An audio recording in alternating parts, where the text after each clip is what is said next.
సరదాగా కాసేపు నవ్వుకుందామా? ముందుగా నేటి పొడుపు కథ. కిటకిట బండి కిటారు బండి ఎందరు కూర్చున్నా విరగని బండి. ఏంటది?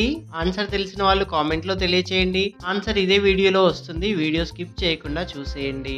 ఒక 10 ఏళ్ల కుర్రాడు, నానా ప్రజాస్వామ్యం అంటే ఏంటో చెప్పవా అని అడిగాడు. అదెంత పని? నీకు తేలిగ్గా అర్థమయ్యేలా చెబుతా విను. నేను మీ అమ్మ ఇల్లు గడవడానికి కావాల్సిన డబ్బు తెస్తున్నాం కాబట్టి మేం వ్యాపారవేత్తలం అనుకో. నువ్వు ఇంట్లో హాయిగా తిరుగుతున్నావు కాబట్టి దేశ పౌరునిగా ఊహించుకో. మన పని పిల్ల పని చేస్తుంది కాబట్టి తను శ్రామిక వర్గం అనుకో.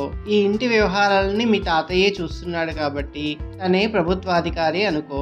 నీ తమ్ముడు ఇప్పుడిప్పుడే అడుగులు వేస్తున్నాడు కాబట్టి తనే ఈ దేశ భవిష్యత్తు అంటూ చాలా తెలివిగా చెప్పాననుకొని మురిసిపోయాడు ఆ తండ్రి. ఆ రోజు రాత్రి కరెంటు పోయింది. తమ్ముడు గుక్క పెట్టి ఏడుస్తున్నాడు. తాతయ్య ఏమో గుర్రు పెట్టి నిద్రపోతున్నాడు.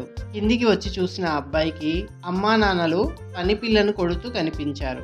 ఇప్పుడు అర్థమైంది నాకు ప్రజాస్వామ్యం అంటే ఏంటో అనుకున్నాడు ఆ అబ్బాయి. ప్రభుత్వం గుర్రు పెట్టి నిద్రపోతుంటే వ్యాపారవేత్తలు కార్మికులను చావగొడుతున్నారు. భవిష్యత్తు అంధకారంలో గుక్క పెట్టి ఏడుస్తోంది. నేటి పొడుపు కథకి సమాధానం రైలు బండి. రైలు అంటే ట్రైన్ జర్నీ భలే సరదాగా ఉంటుంది కదా. ట్రైన్ జర్నీ ఇష్టం ఉన్న వారంతా ఒక లైక్ వేసుకోండి.